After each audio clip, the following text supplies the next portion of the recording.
ফুলবাড়ি ২ নম্বর গ্রাম পঞ্চায়েত এলাকার পূর্ব ধনতলার সুবর্ণনগরে একটি ফাঁকা বাড়িতে থেকে দুঃসাহসিক চুরির ঘটনা ঘটল। জানা গেছে বাড়ি ফাঁকা রেখে বাপের বাড়িতে পরিবারে গিয়েছিলেন, অর্থাৎ সব পরিবারে তারা কিন্তু ঘুরতে গিয়েছিলেন।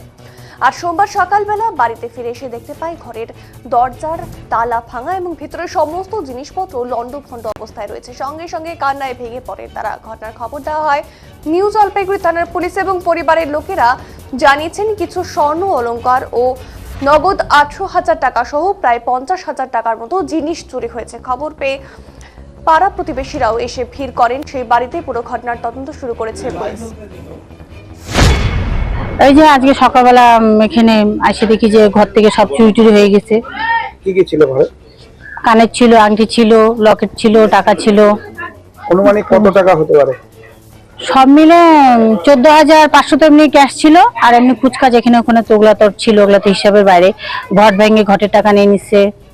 আচ্ছা, বললাম যে এসে সকালবেলা কোথায় গিয়েছিলেন? আমি বাপের বাড়ি। বৃহস্পতিবারে, শুক্রবারে ঠিক ছিল, শুক্রবারে আসছিলাম, ঘুরে গেছি। আর শনি রবি বাদ গেছে।